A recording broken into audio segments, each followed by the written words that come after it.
What's up, Go enthusiasts? It's been a while. Sorry about that. I'm back. We're here to cover some more pro games. I've been playing loads and loads of Go. Off, to be honest, too much. A lot of the time, I want to record, I want to edit. I play a game instead. And then, once I'm done playing the game, I review the game. Once I'm done reviewing the game, I'm tired. Anyway. That routine is not happening anymore. It's time to watch some pro games, to commentate some pro games again. I want to make this part of my regular routine again, and I'm going to kick it off with a bang with a few videos saved up here. Some videos coming here, some videos coming on my secret second channel. I'm so excited. And today we have a really exciting game, actually, a game that's quite meaningful to me and what I was learning. We have a game between Lee and Lee Sedol.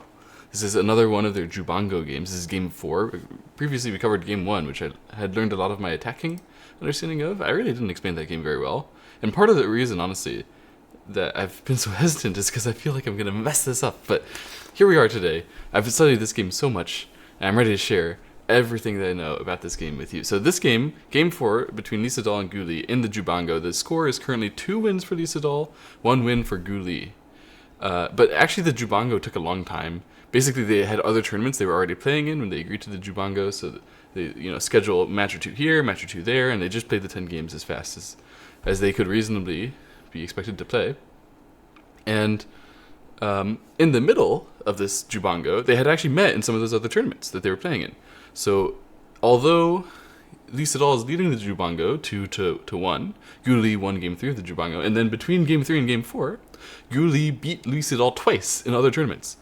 And so that means it's kind of like Lee is winning 3-2. I mean, the official score is 2-1, but Lee is on a roll here and on a winning streak, and it's up to Lee Sedol to stop him. Sometimes it can be difficult, sometimes the opposing player is feeling really good and a really good flow, and particularly if they have like a good feeling of what you're doing, they can like play around it. Yeah, Lee, this game, he's gonna show exactly why he is an absolute legend. This game was in Korea, so it was not in China. It was the first and only game in Korea. All the other games were played in China, and that has some effect as well on the players. I have no idea exactly what effect, but maybe not a negative, or maybe not even a positive effect. I mean, I don't know. Is it favorable for Lee Sedol for the match to be in Korea or in China? Obviously, there's huge fan pressure when two of the very best are playing. But anyway, let's look at the actual game. We have Lee playing the Micro Chinese, and Lee Sedol approaching here. Yeah, this was common back in the day and understood, and totally wrong. This is one of those Fuseki which AI has corrected us on, and humans agree. Nobody plays like this anymore, and definitely no pros can stomach to play that kind of move anymore. I mean, this is really just, honestly, awful. The problem with this move is not what Lee does, Lee pincers. The problem is that if black just takes the enclosure here, you have to go and take the side yourself. And this is like the plan. I think the book has some commentary on how this is like supposed to be good or whatever. Yeah, I mean, it has another variation. It has this variation like this. And the book says, even though white doesn't gain much on the right side, he settles a group there with relative ease. Black had hoped to play to build, and white is just sitting there in the middle of where black was trying to build. But the key is that you don't have to build as black. And back in the days before AI, some players were like that, but a lot of people who tried to build as black were very strong and successful players with that style, because you have a certain amount of momentum by playing first that you can sort of expand, and it feels, it feels righteous. If you're black and you're expanding and you're applying pressure, and it's like the opponent can't match everything. So yeah, people respected that too much before AI, and a variation like this, they think it's just even or even slightly better for white because black can't make anything special happen. But what they don't realize is black already has made something special happen. Getting the territory in the corners like that, and then having white defend themselves. The fact that white is defending himself here so close to black's giga thickness means that white cannot come in and apply pressure to black's giga thickness with this group. So white is like firmly defensively minded here, and not leading on territory as compensation. So it's definitely good for black. Black should prefer to take the corners like this. So these days, you know, nobody would play at 8, and instead we would all hop in to play in the corner directly. In the game, yeah, they don't even think the corner matters, so they play outside again, even though white, by playing a preparatory move and getting pincered, white is definitely helped to go into the corner. So now when Lee Sedol plays here, it's better. It's definitely better than it was before. But it doesn't mean it's easy. Honestly, this stuff is all just very hard to play as white. Even if you know that you're supposed to do it and you know how you're supposed to do it, it doesn't mean you know everything. Guli plays it well. This is a standard sequence nowadays as well. And he had a specific point, which is, now what? What does white do at this point? And Lee Sedol tried to sort of connect to that one stone. It seems good, but of course Guli is going to cut. And this moment was really awkward and hard to handle for white. Yeah, this moment is actually, it strikes in my memory. This is the very first time that I saw a professional play a move, and I knew 100% certainty it was a mistake. And I hadn't reviewed that many pro games back then. I mean, the time that I studied this set of games, I was a much weaker player. But Lee Sedol played here, and that was wrong. And I knew that. I was very happy with myself when I looked at this game, because this is like one of the first moves which I too could have punished. And of course, Guli plays the only way to punish it, and the only way to play is to push through underneath here. And now white is getting really busy with his 2 stones and that 1 stone that he threw in over there, so white needs to fix that Atari. Black definitely can't answer that. Black has to come back, because if black would extend further, then white would cut and capture these 2 stones. So black extends further, and then white has to come back and capture that stone, and white manages to capture a stone, and black manages to capture a stone. Yeah? So the the reason why Lee Sedol went for this is that he thought it might be vaguely even. And, you know, even though black manages to play the next move on the bottom side here, it's understandable to think so, because you get to punish the black bad exchange more than black gets to punish your bad exchange, apparently. Like, at least it's much harder punishment to the black 1 stone to capture it than to leave a stone swallowed inside of your own area. But this result is definitively good for black. And I found it very interesting that the book, Relentless, which covers all of these games, it actually, the professional writing that book disagrees. I can read from his passage here.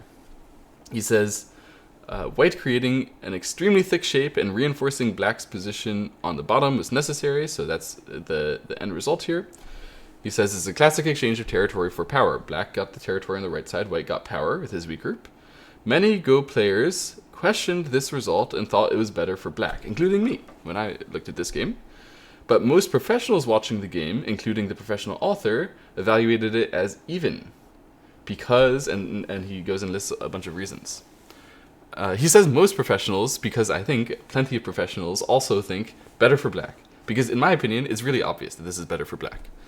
Now, the reasons why the Relentless author says this is actually okay for white, there's manifold. He's talking about black needs to spend the next move over here. Even after black spends the move here, the group is still weak.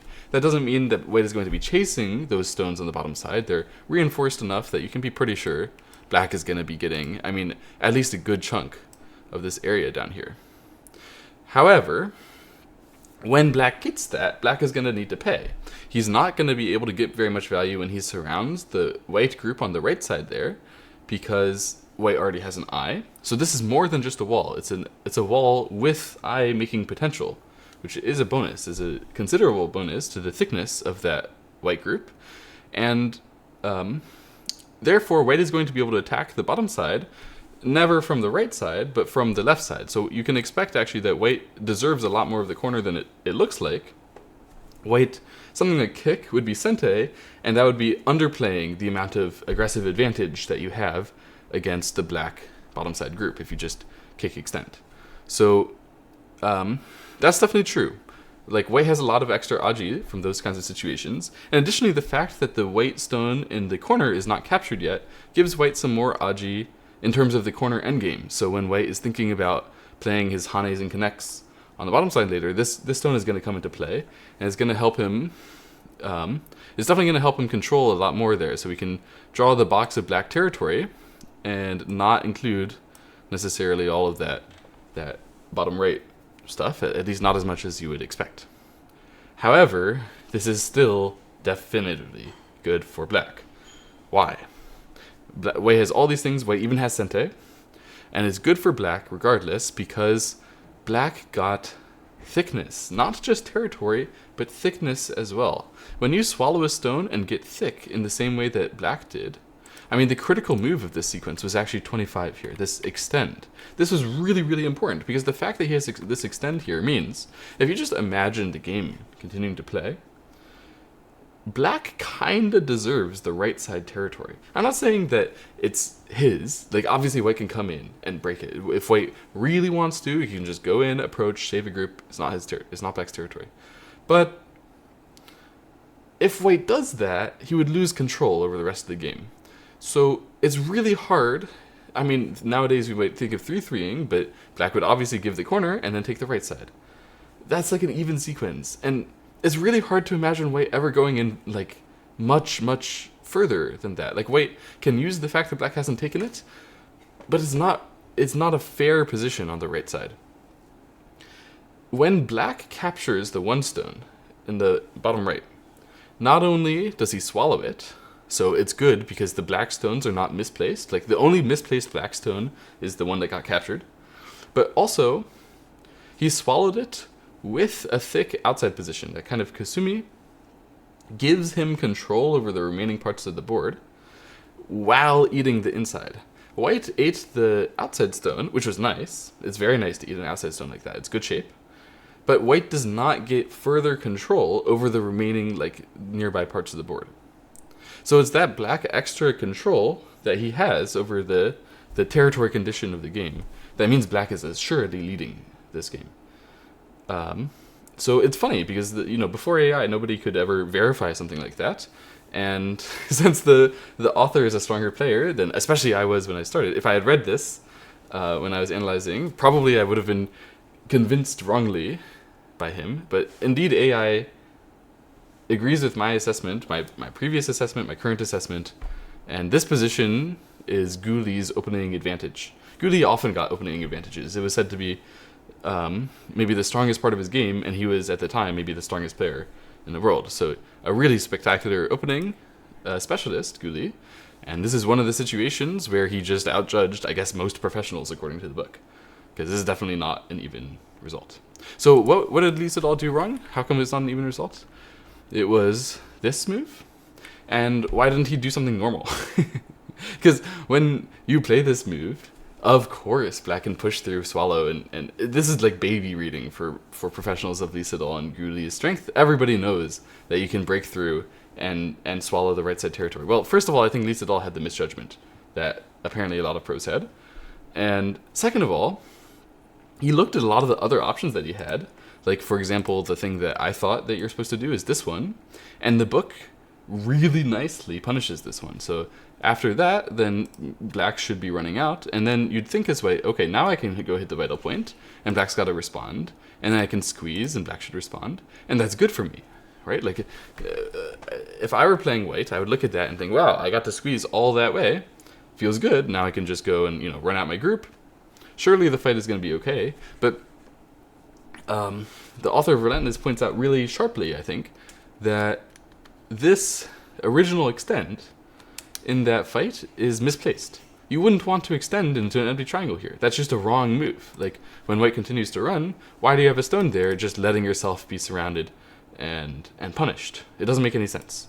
So you can conclude, if you look at this variation and you realize, hang on a second, empty triangle, I shouldn't fight with an empty triangle. You could realize, well, maybe it's too early to commit to that extend. It's correct, actually. Extending here is a bad move, exactly for that reason. So if I can't go here, and I can't do natural, maybe I can do this one, but then the opponent will answer, and this is even worse. This is just making white very heavy on the right side, and that's really bad if you have to take care of two heavy groups on both sides. You can't capture the cutting stone. This is just going to be a very difficult way to play for white. So what was white supposed to do? Apparently, just run. So white's AI suggested method of running is attaching, but it doesn't have to be like that. It could just be a simple running direction. And that looks weird because black can eat the stone bigger.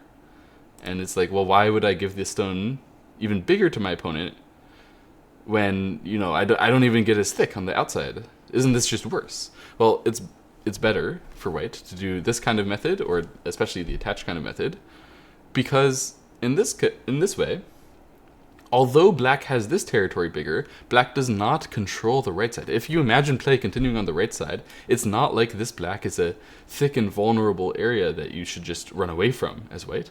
Instead, it's like a target. So eventually, white will be using these aji and saying like, okay, black, you got to go back and capture me.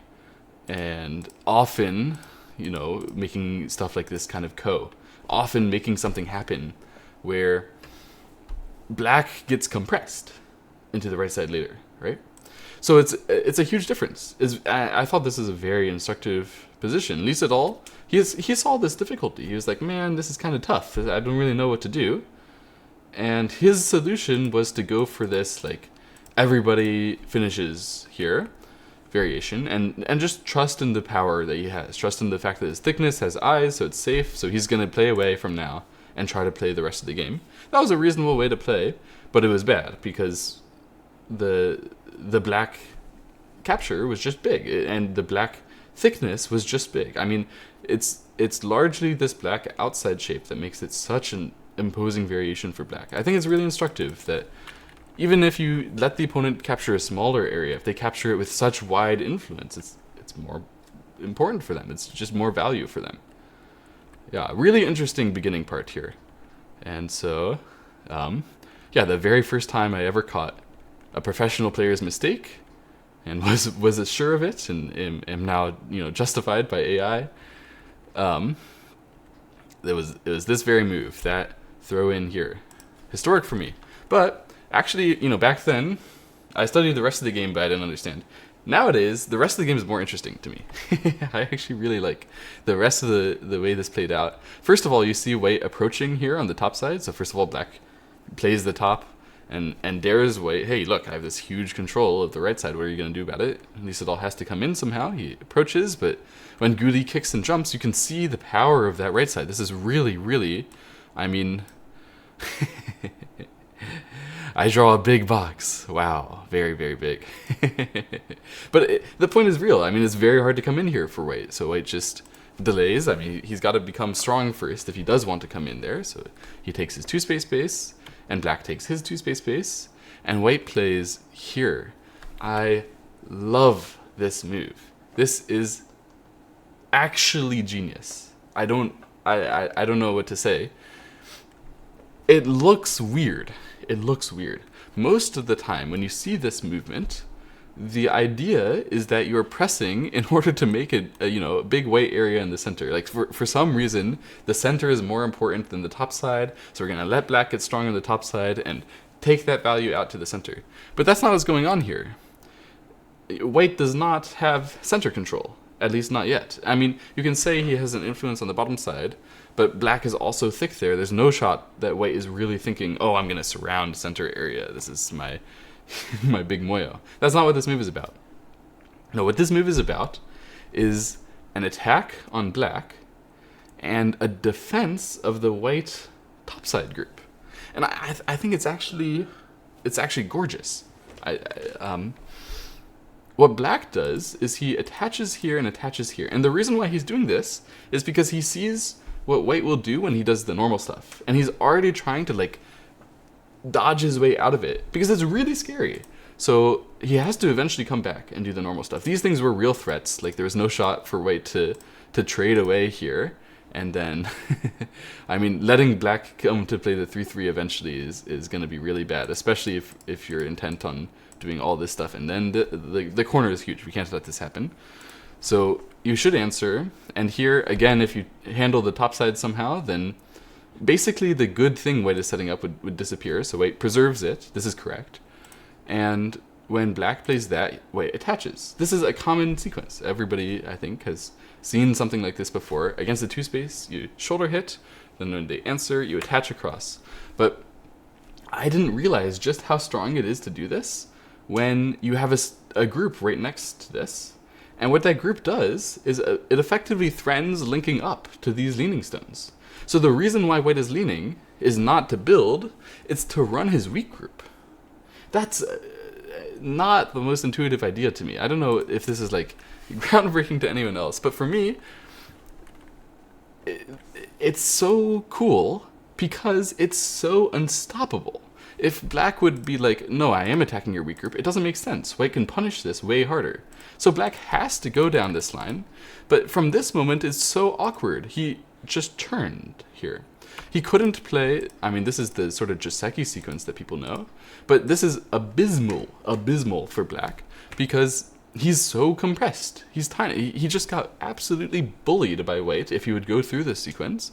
White managed to make all of that area his potential, and black managed to make literally no profit. Like, literally maybe 1 stone of profit, and maybe health and safety, but he's not even like he's not even that strong yet. How did that happen? How did that happen? It happened because white was saying, the way that this topside situation goes wrong for black, once black 2-spaces, black is not going to be broken. Black is not going to be killed. The only way it goes wrong is if black gets slow. And so that's exactly what white tried to make him do. He said, I'm going to take care of my group, and I'm going to try to make sure that you get slow by playing this shoulder hit and attach variation. Yeah, honestly, these exchanges for black were not exactly the best, but it seemed like it was good. Basically, it's because at this moment, you have to do something anyway, and black thought, these exchanges help me when I need to run out through the outside. But it wasn't really his best idea, but Lee Sedol also didn't punish it. Lee Sedol just played here. He was supposed to play here now, Lee Sedol, which seems like it would allow black to run through like that and be happy, supposedly happy, but actually if you look another step, even though black was happy for a moment, this step is really awkward, where you kind of have to eat that 1 stone, but you don't want to let your stone get ataried and white to get really healthy here. So that although black has like 1 moment of happiness where he breaks through, the next moment is not happy. So it would have been better for white to do it that way and properly attack from this weak group. Anyway, this one was also a strong idea, by Lee Sedol. This one was not a big mistake because it's still so hard to take care of this black topside. In the game, Guli played here, and later on he regretted that move correctly. So let me see if I have the exact words that Guli used. I think it's very nice, by the way. This book, Relentless, has a lot of paraphrased quotes from the players, particularly when they, in review, like publicly said, I don't think this was correct. I think I regretted this. So Gu regretted this connecting move and later said it should have been the descent instead. And in that case, white would have played differently. Yeah. So in the game, when he plays here, white just connects. This was gorgeous by Lee Sedol. I mean, look at how incredible from the position earlier, right? Here, it would be so natural and easy to just put a stone, knight's move out. I put pressure on you, I save my group. But instead, Lee Sedol does this much fancier way and manages to link up all the way across this black group, forcing it to connect in such a small way. And black is not even locally alive. Black can't locally live. So black has to keep running from now. Black got completely pressured by this white idea. Actually gorgeous strategy. Yeah, let's come back. So instead, Guli said, I should have played here. And then white would not have solid connected this way, but instead would have played like that. Because if you play here now, then black can mess around with your cutting point a lot more when they have that second line stone, you can see that second line stone is saving his second line stone that he plays to mess around. So yeah, in the case of this one, then white would have blocked this way, and then Guli would still not be alive, but I think he liked this variation more later when he was thinking later, because in the game it was another really big move to play on the second line, and he could have just skipped there already. But honestly, I think that this was not like that bad what Guli did in comparison, because this one gave him some liberty pressure to the center and forced white back like that. And when white is forced back instead of blocking, to me, I feel like you gain something already. Like already, although you don't have the second line move, white is still going to be compressed, even if white got the second line move first. Like white is still a bit smaller this way. But I don't know, maybe, I think Guli actually has a point. When I think about it more, I think Guli has a point. And I remember AI agreeing that Guli had a point. But even better than that would have been apparently to push in Hane. So everybody knows if push in Hane, then triple Hane. They can all read that. And the surprise, I think, was that black should connect here, which doesn't seem normal. After that, white can connect like this. But the reason why you would do it that way is because now black can actually locally live on the top side. And it's such a nuisance. What's going to happen in the game is that black is not locally alive, so he has to run. And he has to keep saving this group and saving this group and saving this group and saving this group for the rest of the game. So white attacks it from this side, and he runs. And white invades. Okay. This was an interesting exchange, actually. There's a lot more to talk about for this one.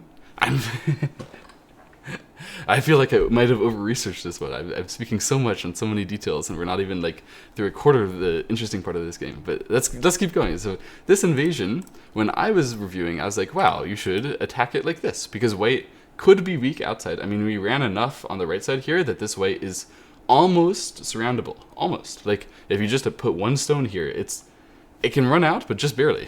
So we're pretty close to surrounding that way. And so it makes sense to try to descend to get myself a chance to break into its base and put serious pressure. But if you do it like that, then white would definitely look to save on the right side. And white would be able to live like this. So even though you can press, now basically it's Miai, you can attack from the corner, attack from the side. Either way, white will save to the other part. And this is playable, but it's a much harder position for black to get his value, because he has to now extract the value out of that one white group, and there's no clear direction where you're going to put it. You just have to wait, like hamstring the opponent and wait for value to show itself. I think objectively speaking, it's just better to play the way that Guli played, because this one, white does not have a local living sequence. So it was a very nice showcase to me for when we should play this empty triangle. It's like when you want to emphasize the top side, but you also don't want to give them a free life. So this way, white might still be able to do something, especially since the right side is open, but it wouldn't be anytime soon. White can't like immediately live. So that increases the aji of the corner, increases the value of the right side, but lets the game continue. In this moment, the game is still about the left, that black group, and the white top side. So white attacks from the left. So making sense. I mean, this is applying a lot of soft pressure to that black group. And black should run. He runs this way. This was a heavenly move, not in the sense of very awesome and good and cool, but more in the sense of floaty. Like, I don't know. I mean, it's so high, it's so wide. Have you ever seen someone three space over another group? Like, three spaces. We can't go tighter. We can't go. But it makes sense, I think, to play three spaces here, because we are not trying to kill that group. That's what Guli just said when he played that empty triangle in the upper right corner. By playing that empty triangle, he's keeping some pressure here, but he's not going to try to get the value out of it right away. He just wants the value on the right side. You know, remember, his right side looks really big. So as long as his top side group is not surrounded, not getting cut, so let's play safe. Let's run away from the white wall. And he's just sort of softly applying pressure. He's waiting for a chance for this game to turn around in his favor. Lee Sedol says, well, I could defend, but there's no value here, right? You're not really trying to get value here. I'm not trying to get value here. So let me play on the left side instead. This was a high pressure move. It means in the future I might cut you I might grow my left side to be really big. Like now, if you come in and invade, this one is definitely going to help me out against the invasion. And I'm going to use your bottom side weak group. This was high pressure attacking from Lee Sedol, just playing several moves on the left side in a row, saying, your group on the top side could not live locally. My group got power from that. Just continuing to play on that would diffuse all the value I got. I need to expand the value I got and transform it into a moyo on the left. I really like this sequence by Lee Sedol, and it forces Guli to continue to run. If Guli wouldn't continue to run, White will play another move, making sure this is safe, and really, like, the black shape is so awkward. So Guli plays another high, floaty move. Large Knight from here. Suddenly he's two-spacing, he's large knighting. It's a very interesting, like, cloud-like movement from black. Just saying hi, what's up, I'm here. And it would be unreasonable for White to try to cut anything, because White is not that much stronger than black. And it would be kind of unreasonable for White to, like, firmly defend something and just hunker down, because he has a lot of thickness. So he should be able to keep moving with this weak group, and, you know, getting new value while he saves himself. Just getting no value saving yourself would be too slow. But the question is where to move to. That's why I think Guli played these floaty high moves, is he was explicitly setting up a situation where White has to take care of that topside group, but doesn't have any clear direction where to go. Like, there's no way to continue this and be like, I'm sure I made a good exchange from White. If White just feeds black thickness on the outside, that's going to be more useful than White's thickness. So what does White do? Lee Sedol runs two spaces. It's very adventurous. He's saying, all right, you think I can't play any move in here, it's going to be too slow? Fine. Then I'll go all the way through and make it your job. So now, black, do you want to cut me off? If you cut me off, then maybe when I, like, handle that, when I defend against that, I'll have reasonable moves to play. Well, Guli is an aggressive player. He's an attacking player, and he says, hey, look, I have all this thickness on the right side, and you went two spaces. I won't cut yet, because he can't cut yet. He doesn't have quite enough power yet, but I'll prepare. This is a very strong move. Looking at the weaknesses here, looking at the weaknesses on the top side, and looking at the weaknesses of the whole group, saying, if you just answer, you might become too small. So don't just connect and wait for your time to die. Lee Sedol plays the Descend. This move is strong. This move means there's more potential for me to do stuff in the corner. There's more potential for me to make eyes on the top side. There's less potential for me to beat up that one stone here, but I wouldn't want to beat it up anyway, because, you know, beating it up would be too small. That was the whole point. He doesn't want to be playing these small moves just over the one stone. He wants to be playing big. So this is big. Well, black says, that wasn't thick enough, I can cut you now. You ignored my preparation move. You played a two space, and then I said, I prepare to cut you, and White said, I get this other stuff. This other stuff is cool. Well, now Guli's going to cut him. He goes through and cuts, and Lee Sedol says, I'm not going to directly push through and give you the cut. I'm going to capture that one stone. And here's the reason why he didn't block before. If he had blocked, this would have been small. But by descending, he makes it so that when he does capture this one stone after black goes after the cut, White's space is bigger here. So White can actually finish a pretty big eye shape, pretty big eye space, and get his pretty clean two eyes. None of that was very solid, but, you know, it's clean for now. Clean for now. So black plays away. And black is saying, I've already cut you here, you didn't even try to contest it. So that means I can grow the whole right side. And when I do grow the whole right side, the corner is swallowed, the right side is swallowed. You can't access those weaknesses anymore. And Lee Sedol, basically, I think, if you want to make Lee Sedol play his best, you have to say, you can't access that area anymore. Remember AlphaGo Lee Sedol Game 4? Have any of you guys watched that game recently? AlphaGo said, hey, Lee Sedol, you can't access the center anymore. And Lee Sedol said, nah. I don't care if you're AI. I don't care if you're AlphaGo. It's time to be legend. Well, Lee Sedol does it again. Here it is. Peep. He goes in.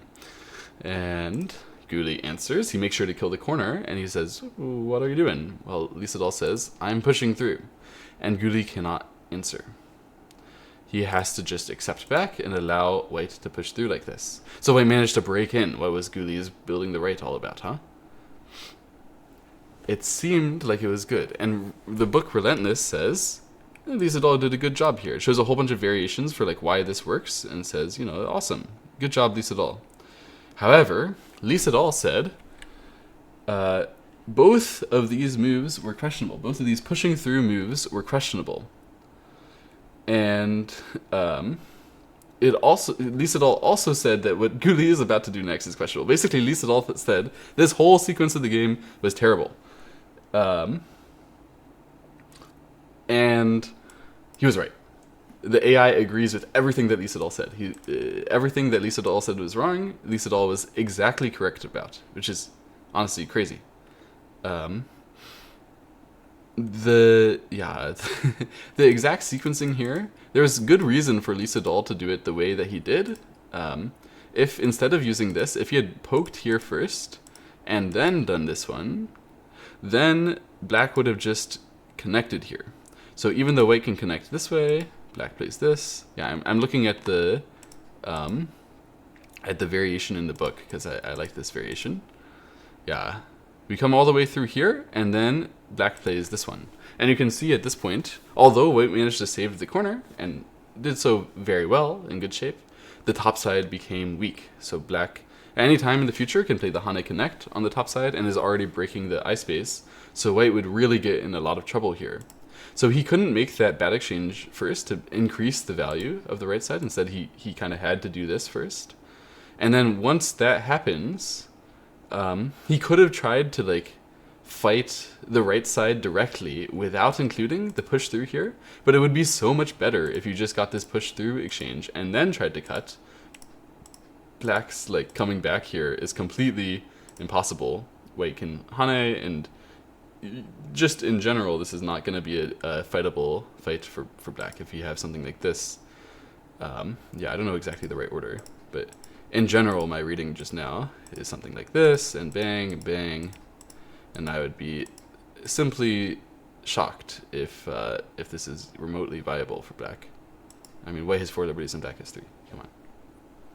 So, yeah, there was no way for black to do anything but come back to cover at this point. And that was kind of the problem. So when Lee Sedol forced Guli to come back here, it seems good. We forced Guli to just cover the right side, which he already had, right? And we get to push through and we get to break the center. Seems nice. But there's this feeling that strong players have, which is sort of based on the concept of opportunity cost.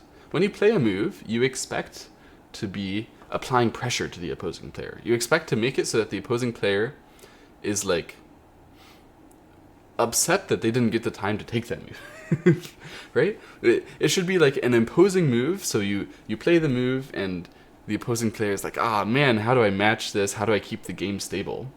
And there's a certain amount of speed required, basically value per move, that you need to get to be at that level. And I'm sure that when Lee Sedol physically played these moves on the board, when he played this connecting through, he must have had a sense that, man, I just don't feel like I'm applying that timely pressure to black. And the reason why, even though it seems very, very big, right? It seems like, how can you be arguing that just push through here is small? Obviously, if you could just get pushed through here by itself, it would be big enough. But the reason why is because he had to pay so much in the upper right-hand corner. And this kind of payment, this is the kind of payment which lesser professionals can accept. It's like, I wasn't going to do anything there anyway, so if I get away with a bigger than usual size outside move, that's pushing through, breaking it, making a split shape, and breaking any potential moyo, definitely a bigger than usual move. If I can extract that out, getting a bonus plus size Aji from the right hand side should be good for me. But Lee Sedol doesn't think like that. Lee Sedol thinks, when my opponent has Aji, that's my weapon, and I lost my weapon. He must have felt, yeah, I got to push through, but I spent my whole move pushing through, and not just my whole move, I also paid the extra value to black, that black is perfectly like giga thick on the right side. So giga thick that white can never break the remaining right-hand side territory over here. All white can do is reduce that. If white would like come in and break it, there's literally nothing to fight against. Like this black is just perfectly strong and that black is perfectly strong. So he wasn't supposed to do this. He actually wasn't supposed to trigger this so early. He could have tried to do something direct on the right-hand side here earlier, or he could have tried to, like other than his thing, or he could have tried to do the direct thing without using the push-through Aji. There was a chance in here. I think the AI like really wanted white to push here now, and then somehow you can fight inside. It looks extremely dangerous to me, and I think to any human player. But Lee Sedol was sensitive to realizing like doing this way and extracting some value, it's just not enough. It's not meeting the standard of speed that he sets for himself.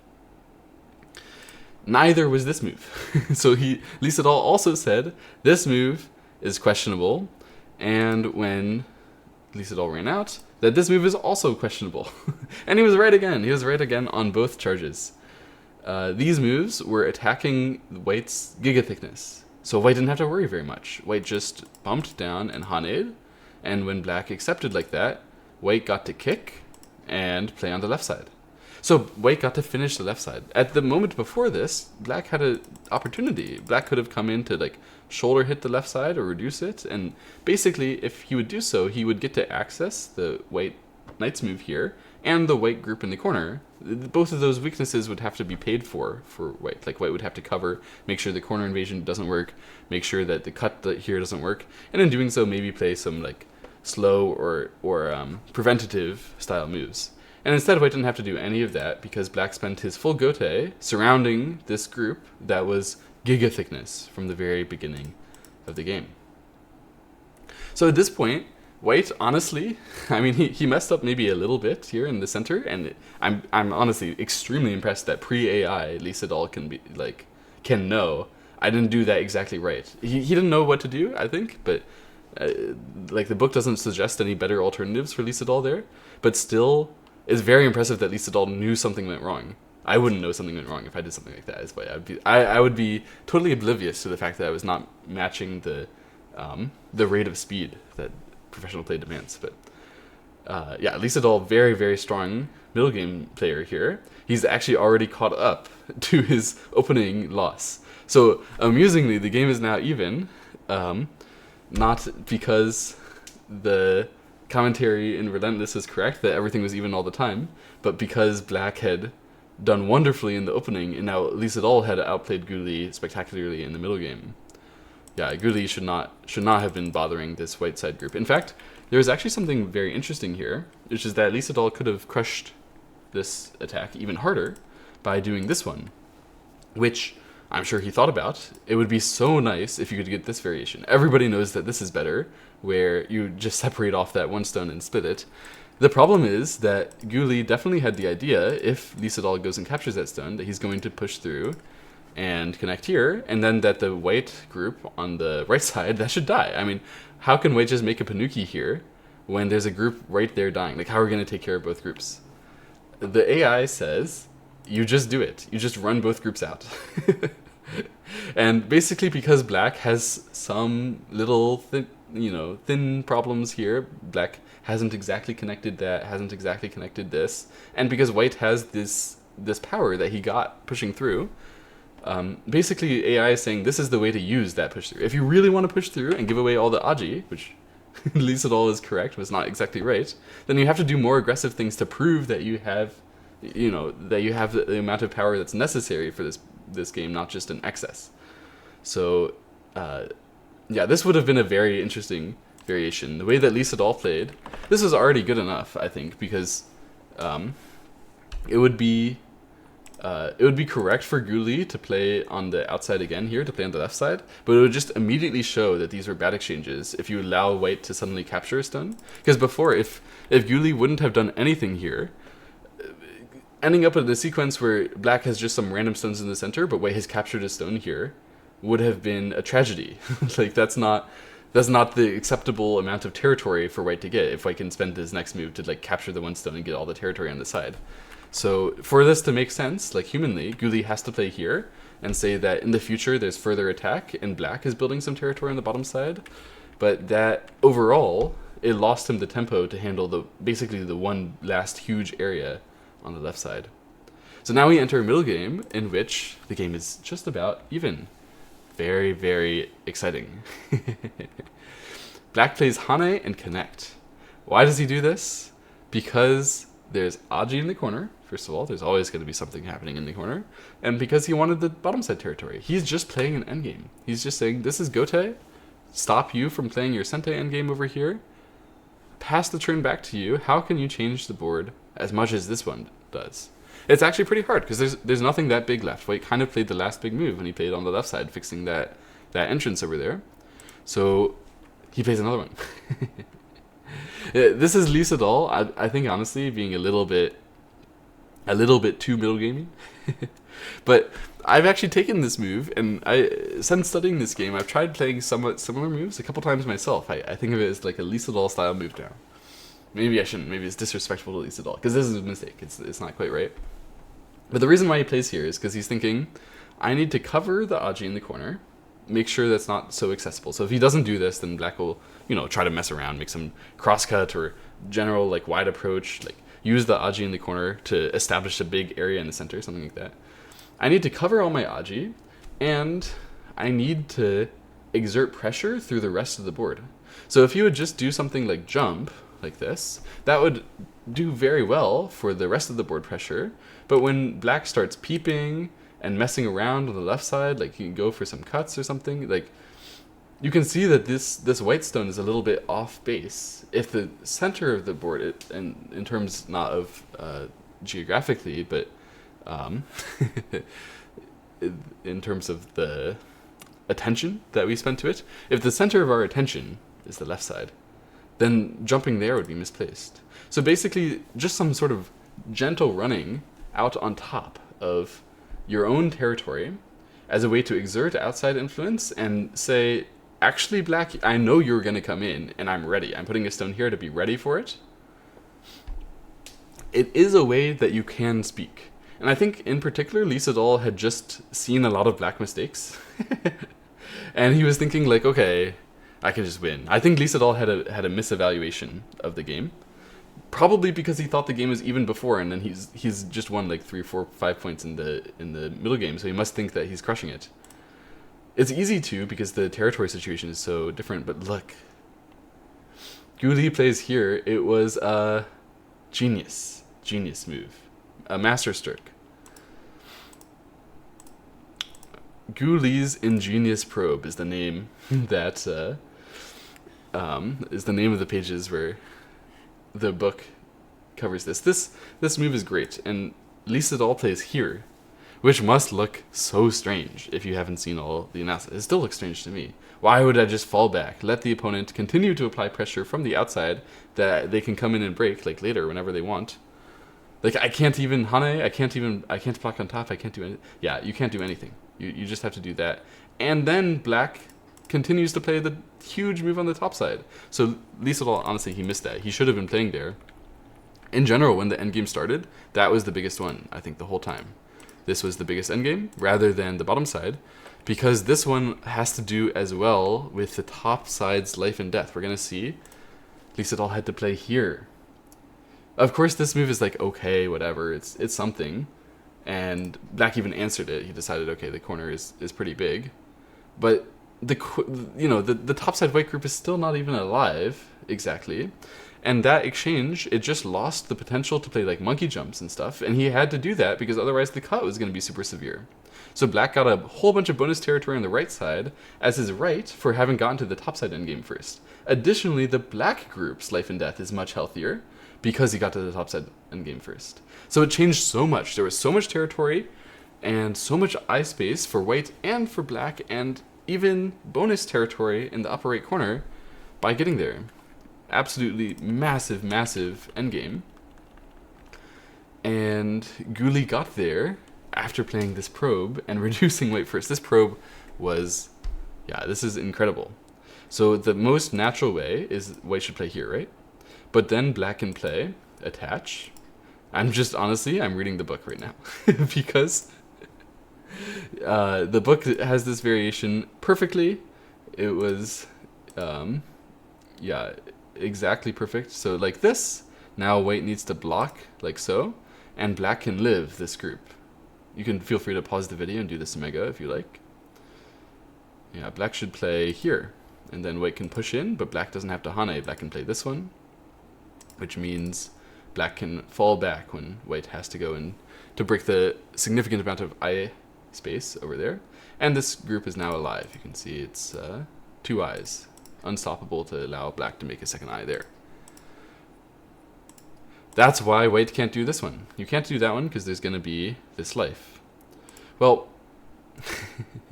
it's not exactly the end of the story, because in that variation, we had, what did we have? We had it like this, and white covers and here, and then white had to block, like so. But what about if instead of covering here, white connects? So if white connects there, let me see the book. It's this tiger's mouth. White can Atari, like that. White needs to try to kill this group. So to do that, there's this Tsuji. And white forces black to connect. Black can't cut, because then white would cut. So this Tsuji is a good one to know. You should know this one against the 2 stones in the corner. On the 3rd line, you can play the 2nd line attach and connect under if you have the full Short Liberty suite. And black can push here if he wants, but the main theme is what's going to happen here. And what shocked me about this is that you can clearly see that they literally did the reading. Like the rest of this problem is in the book, and it is solvable. When I play and I get this kind of position, I judge. I don't read. I judge at this moment. Do I think I can surround it or not? And my judgment here is, oh, it seems like white can run out a few times. I think I cannot surround it in time. That judgment is wrong. It is incorrect. Before black ran this out, he was actually supposed to cut here. It's my mistake. If you cut here first, then you can get either the Atari response and get this Atari, or you get the extend response. And depending on that, black is going to change the way he plays. So if black gets just the extend from white here, then that means black can do the full block. Yes, I just made sure. Double checked again that there's no ladder and looked at the book. Yeah, black can do the full block using this sente, and then blocking here will kill white. Oh my goodness, we have to go back. So the natural move again, we're going to go through this variation again. We see the Hane, we see the Atari, and we already saw in this case that black can live with this move. So that means instead of the capture, we're looking at this one. It's hard for me to follow even with the book in my hand, and they were doing this in-game. Lee did this to try to find something in-game, just to press for a little bit of extra territory. It's so incredible. Absolutely impressive. So what's shocking is that they definitely read this out because it depends on this push and cut. So we just saw if they extend back how we're going to use it, but if they Atari instead, then we're going to use this Atari. We're going to run out all the way like this. We're going to Hane here, let them cut and sente, and run out like that. So now this black group is out. You cannot surround it as white. So white only resource is to use the bottom side. It seems like white should be able to get something there, but white cannot. So when white plays this turn, black can cover like this. There's no way for white to break anything, and white should naturally then think, oh, I'm going to try to reduce over here, but white can't because of this Hane. The point is, Lee, he read all this stuff out that I can't even follow with the book in front of me that tells me the answer. He read all this stuff out, and he knew exactly that white cannot play. Like, in general, when you play this kind of attaching move, if white can place any topside pressuring move and, like, force you to come back and not have to deal with too many consequences, it's going to be good. But Lee read them all out with the Aji that he has over here, with the potential to play this clamp, which white would really want to kill on the inside, and he read all of these variations where you can try to live, and he decided, you know what, I can play this, and if white plays anything aggressive against me, I can live in this corner. And Lee Sedol read all of that out, same stuff, he said, yep, you're right, I gotta answer passively. Ingenious. What the heck? What is this exchange? This can only happen in super top players games. Like, what the hell? I can't imagine ever being at this level where just these tiny little exchanges for territory are based on the massive life and death reading, and they're all getting it exactly correct to the level of like cutting probes 30 moves down the line. What the heck is even happening? If I didn't have the book, I have no idea that any of that was going on. But what I would know is stuff that the AI can tell me, like, you dolts, the top side was the bigger endgame. Which I can believe, I can understand when I see it. But, I mean, go is hard, right? It's very hard to know what's correct. The fact that black has gotten to there, the fact that black pressed brilliantly on the left side with that probe, black should now be leading this endgame. Black is taking a small advantage, I think, into the game. White presses down on the right side. He could never have broken it. So this result, where black is pressed down to the third line, is pretty much ideal for white. That's why he makes all these Sente exchanges. White plays this endgame. So we're in endgame, so white is just capturing stones. It's just a normal endgame, right? But it also has to deal with this black's life and death. So black decides, I'm going to play in the center. It's just a normal endgame, right? He's just taking a little box in the center while he saves his group. Not quite. The white group here gets under pretty severe pressure. There's still cutting problems going on. There's still life and death problems for that group. White plays here. Black plays the table. He doesn't want to simply connect. The table is more likely to reduce white harder into the future. And that means that white can knight's move. Resisting. White is saying, I'm not just going to be compressed. The whole point of black's high cloud-like moves was that white can't play passive on the top side, and white still can't play passive even though he's pushed through. That even makes it even more likely that he can't play any underneath style moves. So he finds this way, uses an empty triangle to be able to break through and cause a problem to this move that black just played. He says, you know what? You were actually naive. You were trying to bully me with my long-term slight weaknesses on the top side. I'm not going to be bullied. And Guli says, that's fine, that's fine. I will reduce you a little bit on the left side. And white just answered. I think Lee Sedol also said that he regretted this answering. At this point, by the way, the Relentless books and the Relentless author's judgment was exactly correct. Somehow I find it that pro-analysis from pre-AI was often a lot more correct the closer to the end of the game it was. Which makes me think that the way that they were analyzing was often by like running through to the end of the game in their head. Not exactly like that, but pretty close to running through the end of the game in their head and realizing who's leading, and then retroactively like bringing it back. Rather than a lot of the analysis we do these days, which is more position by position. So people these days are more likely to be correct or equally correct at any point in the game. Their commentary early or their commentary later into the game is just as correct as any other commentary. But pre-AI, people were more correct later in the game because they could see, oh, this guy won by 1.5, and this is a mistake. So, it was, before that was even, or, whatever. And they would use that. They would use that to give more accurate commentary, which I really respect that they put that much effort into making sure that they get the judgments correct. Anyway, yeah, Lee Sedol did indeed say he regretted this one. He said instead he should have played here. Why? I mean, this kind of detail is very difficult to understand because when you play here, you leave behind some cutting points, so it's going to make it like harder to handle the upper left area. So why did he think that this is no good? It's because in the short order here, black connects first. White could cut, but it would be small, so first white handles the endgame over here. He's trying to bully black into accepting, basically forcing black to take the direction that black said he was going to take when he initially attacked. Lee Sedol knows it's so wrong, so he's trying to make Guli do it more, and Guli doesn't do it the whole time. But finally, it was this move. This is the one which Lee Sedol saw and realized, oh man, this is hard. I can't fight against this very well. If only I had put my stone a little bit higher, then I would have more opportunities to try to counterattack this this high move. Yeah, the book is saying, instead of coming back down here, white should have stopped black from playing this attach. But honestly, it's just like credit to Lee that he sees this huge area of white on the left side, and he says, you know what? That's fine. I already crushed him on the right side, and I've got some area on the bottom side. This is enough. I'm just going to crush my endgame by letting you have it and attaching to force you to literally take it. I'm sure Lee Sedol is so annoyed when he has to play a move like 116, literally finish off taking it, and let the cut happen. And he can only give up that one stone, you know? He eats this one stone on the left side, but black has like already established some area in the center.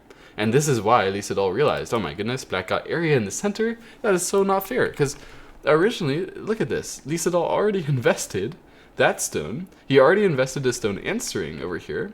He's invested so many stones into not just taking the left side, but taking the left side with center influence. If you have center influence and then the opponent makes center territory right in your face, like something went wrong, right?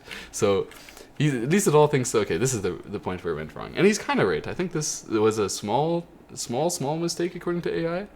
But other things were also mistakes. I think like the book is right about the fact that this one was slow and that the Atari there was slow.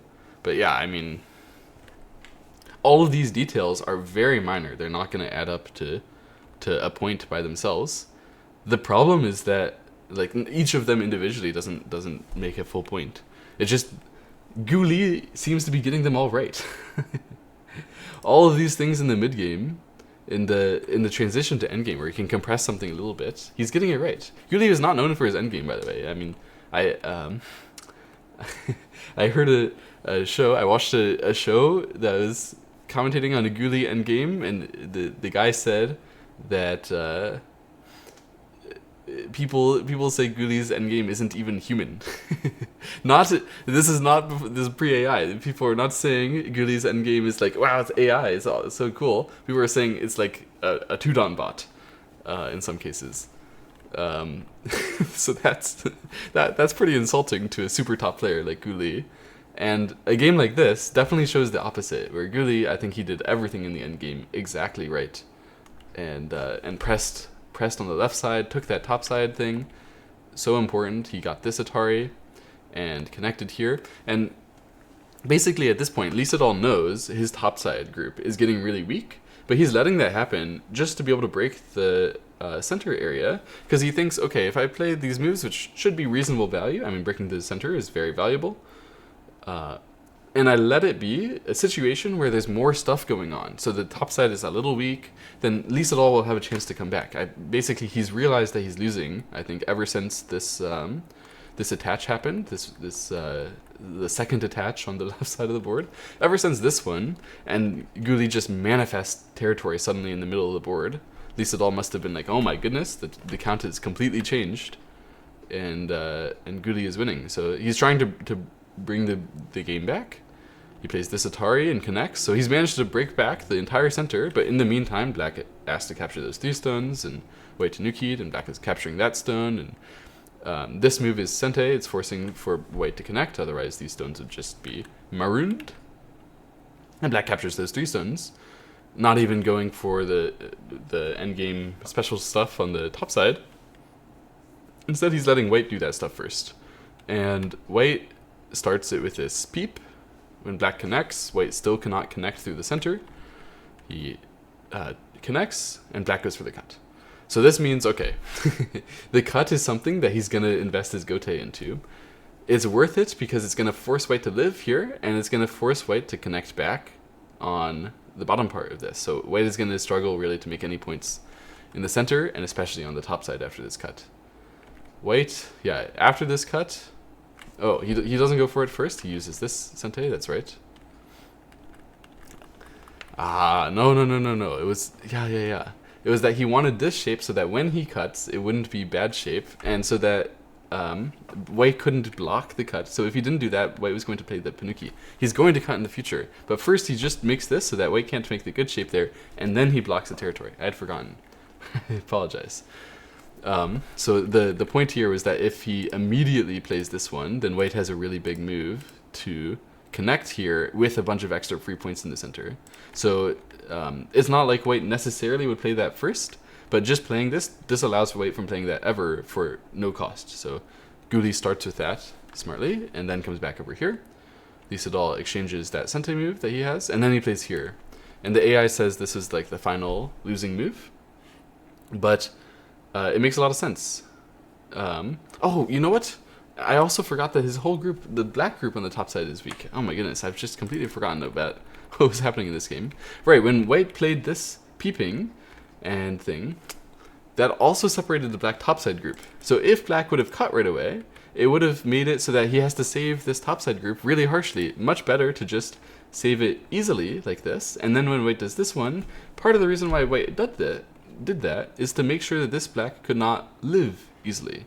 So there was some very interesting Sumego going on again, which again, they like completely read out everything perfectly.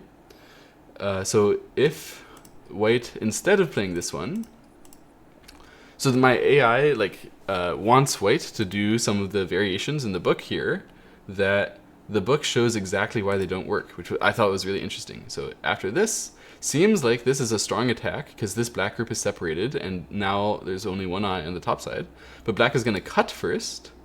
So that looks very scary because white is not cleanly going to live. But when white plays here, it doesn't seem like it's that scary. It's not possible quite to kill white here because white still has a connection back.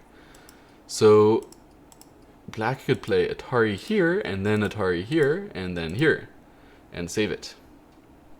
So this is one variation, which is going to be very powerful. So instead of covering the outside, white needs to cover the inside. So you have another variation here, which this is the one that my AI was stuck on. It's like here, black gets this Atari, and yeah. Black uses this timing to push here, and then what's the right order? I want to get this exactly right, sorry. So then black starts this move, asking to play. So if white plays on the outside, now black lives. So white can play here, then this is still locally dead. If black plays here, then this is killable. But there's an additional weakness on the outside. So there's something going on over here, which if white connects, and white needs to connect, otherwise when black connects, this whole white group is again going to be in trouble to the cut. When white connects, this whole thing can get in some amount of liberty trouble. So now black can use this one and this one for a Sente move and live over here. So this is the second eye that black was using to save himself. That was very complicated. So the point is that at the moment when black got separated here, when black finished and answered this, so that endgame was finally answered and black got the healthy base, he was using the fact that he has the cut here and using the shortage liberties along this stick in order to give himself a forcing move around here, and then using the left side as well, that's going to form two eyes. There was another eye shape over here. So that's why Lee Sedol played from this side. He said, that's where your second eye is, so I'm going to take that, expand my left side, and force you to make a literal living shape on the top. But Guli did it so nicely. He didn't just fall back and take the life. He pushed here. Oh, he did fall back and take the life. Oh, in the future, he's going to do something. He did something very nice, I remember. But first he did that. This one is Sente. This is what I was talking about with that swallowed stone earlier. So here, if black had ignored this moment, then we have peep and cut and connect. And then there's going to be something that happens in the corner here. So there's no way at this point for black to cover. You can see even if you go here like this, now whichever side you feel a liberty of, white will Atari the other side. So this whole thing would actually just die, or maybe there could be some ko if you did something special. I'm not sure. Does the book have a variation for the ko? I can't remember if there's something there or not. If there's a nice response, but anyway, ko would still be big enough.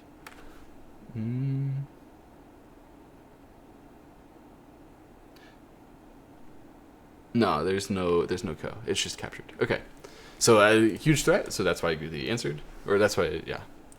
That's why he answered. That's why Lee Sedol played that. It was because he knew it was Sente. And white plays the Sente move. And eventually he just came back here. And at this point, it's clear that Guli has a decisive advantage already. Lee Sedol had to play this reverse Sente endgame. It was a big endgame to play that reverse Sente endgame. Probably Guli could have gotten around to that at some point. But Guli played here, and Lee Sedol couldn't answer. So this is what I thought that he did earlier. Was mess around with the white weaknesses here. Eventually, Guli managed to capture those 3 stones and also get the Hane over there. And that was a huge territory benefit as well. So finally, at this point, Lee Sedol resigns, and Black is actually not even leading by half a point or 2 points, but 3.5 points at this moment. Black just had outplayed Lee Sedol steadily in the endgame, in the entrance to the endgame, in the reduction over here, and the endgame here. Really nice endgame by Guli, covering everything well. And I'm very curious, this last bit, why was it exactly? Man, there was so much complication in this game. The reason why white cannot connect here, we have it in the book. So the reason why black managed to peep and then white just connected instead of trying to counterattack or anything. If white would have connected, it's again, of course it's the cut, it's always the cut. After the cut, white wants to play here, but then black can Atari. Locally speaking, this is not alive when black plays here. And then even though white can connect, like this, when black cuts this way and white has to answer, this is just a huge reduction already. So the fact that white has to capture these 2 stones means white literally has 4 points. So this would be also possible. I guess the counting by the book is that black would be winning by 2.5 points, which I think I remember something like that. Like there was a better way for Lee Sedol to play, to be losing by like slightly less here. His choice to build this area instead, let black use that Hane first and then come back to capture, which was another reduction. So you can see, although in the last case white had 4 points, here white has a couple more points, but black had to capture 3 stones, which is a huge shift. Yeah, eventually black is winning. He just used the Sente moves and won. Really nice. Really nice endgame. And I need to remember exactly how defensive he was with that topside group. When I build a big center like this and my opponent breaks it, I forget that my sides become weak. So obviously the bottom side didn't become weak, but the top side did become weak. And I did actually completely forget about that in a way that Guli definitely never did. This push, it was to deny white from doing that stuff, but it was also to give black a route back so he could get that exchange, because if white would press, then he would just connect. That would be good. So then to fix here, he saved his group using the left side eye, using the cutting weaknesses that white had, using everything, absolutely everything at his disposal. Guli, literally not an inch of slack, I think, throughout this entire endgame. This was a really nice game. So it started with that memorable moment for me, the first mistake that I've ever seen a pro make. But then after that, Lee Sedol just popped off. Just incredible shoulder hit here. I'm going to steal this idea, I think, as best I can. It's not like you can steal the move, but I can have the same kind of idea of like pressing down to help myself on the other side. It's a wonderful idea. So difficult for black to respond to. Basically, the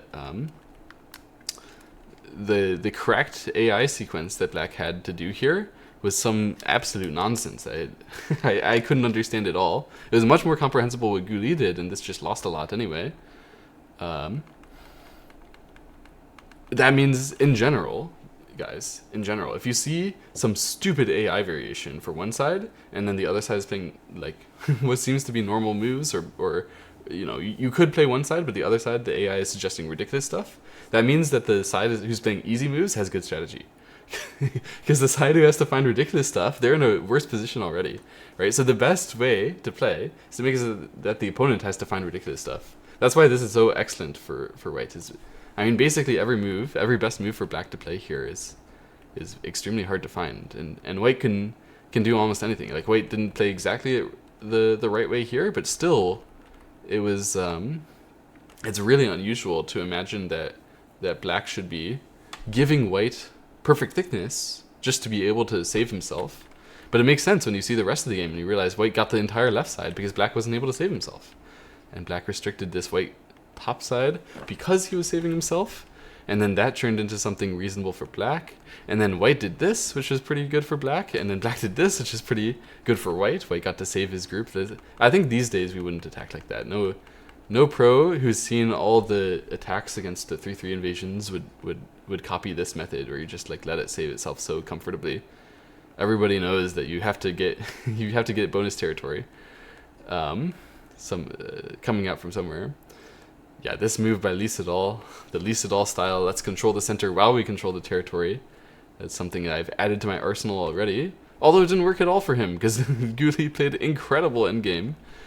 And yeah, I mean, I'm not exactly sure where Lee Sedol went wrong. It's understandable. Lee Sedol's complaints make sense to me. The fact that white should jump into the center makes sense to me, but you have to anticipate black's like Tsuji coming out here.